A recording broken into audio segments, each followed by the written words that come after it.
Alright, so we're checking out the Starrynite Aries electric bike in this video. So this is sort of a road style bike, but they call it an all-terrain bike. It does have some larger, sort of, I don't know, wider wheels here. 27.5-inch tires by 2 inches, and does have a little bit of a tread there. It's more, I mean, it's not quite knobby tires, but a little bit more than a typical road bike. And got some front fork suspension on this one here with a lockout and an adjustment. Front headlights. And in the back here we have a 36 volt 350 watt motor along with a Shimano Tourney 7-speed shifter and derailleur. The battery is internal, it's inside the frame here, and there's actually a little switch that's on the bottom of the basically on the underside of the bike right here. It is covered with some rubber silicone material, so it's protected from water, but you do need to turn that on in order for the bike to turn on. So when I first got this, I didn't realize that there was a switch there. I had to contact the manufacturer, and they told me, yeah, you got to turn the bike on down underneath, turn that on, and then the bike will turn on from the controller on the handlebar. So the battery in here is a 36 volt, 13 amp hour battery, and they're saying it gives you up to 37.5 miles of range. Got some mechanical disc brakes here, unbranded, not sure who makes them, and 160 millimeter rotors. Taking a quick look at the seat here, it is a road style seat. It's firm, but it does have a little bit of cushion, and it's a bit on the narrow side, but pretty standard for bikes of this class. I wouldn't say it's uncomfortable, but it's not the most comfortable seat in the world. And the seat is removable and height adjustable.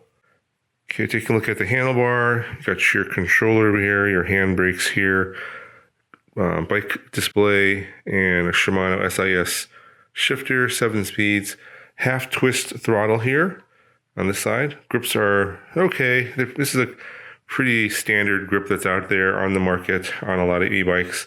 Ergonomically shaped. Let's go ahead and turn the bike on. Long press the M button here. And we've got the display. It is fairly readable even in sunlight, but you can see here, no problem. Pedal assist level 0 starts off as the default. You have 1, 2, 3, 4, and 5. So 5 levels of pedal assist. So to turn on the headlight, you long press the up button, and there the headlight turns on. And you have a little indicator here on the display that the headlight's on. It's an okay headlight. It's not super bright. I think it's like 15 watts. Pretty standard for a bike in this class. So the frame construction is fairly decent. You can see the welds here. They look okay. And the paint here is like a silver gray glossy finish. Seems pretty decent. Also, this bike's available in a red color if you prefer red over gray. And then the last thing to show here is the charge port here. The battery is internal, it does not come out, so you do have to charge it within the bike. And you just a little flap here, pull that back, and you can plug in the charger there. It's a 42 volt, 2 amp charger, so I think it charges in about 5 hours. In terms of the bike build, pretty standard for most e-bikes. It comes about 90% assembled. You do have to put on the front wheel. That's pretty standard. And the handlebar, there's 2 points here to make sure that it is square with the wheel. So you have to make sure this is lined up properly, and then you can adjust your angles. And that's pretty much it. It took me about 30 minutes to put the bike together. All right, so it's enough talking about the specs. Let's go ahead and take it out for a ride and tell you how it feels in the ride test. All right, so we'll start off in pedal assist level 1.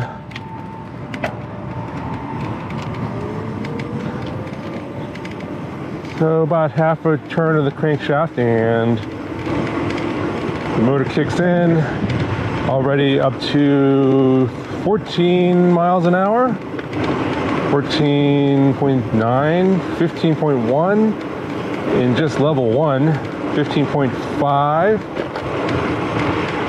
Looks like it's topping out about 15.5 at level 1. All right, let's go to level 2.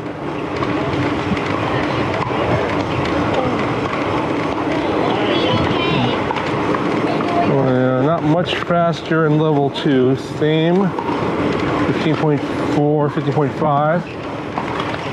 All right, let's go a little, bump up to level 3. All right, now we're going a little faster. 18, 17.9, 17.9. All right, let's go level 4. Now we're up to 19.45. All right, let's go to level 5. 19.7. Looks like it tops out about 19.7 on level 5. All right, so let's just do throttle only now. Let's see, let's go back to level 1.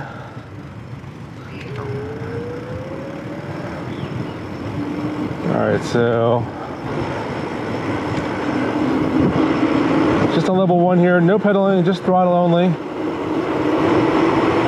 18, 19.8, 19.9. So it's topping out around 19.9 on just level 1. Let's see if level 2 does any faster. No increase. Still 19.6. Level 3, nothing. So it doesn't look like when you're on throttle, it just goes to whatever the maximum speed is. It's a little under 20 miles an hour. Now this bike supposedly in the specs was speed limited to about 15.5, but it looks like the max speed is actually about a little under 20. It's like 19.9 miles per hour, at least on this speedometer for the maximum speed. So that's about right for 350 watts motor. About 20 miles an hour is about right for that size motor.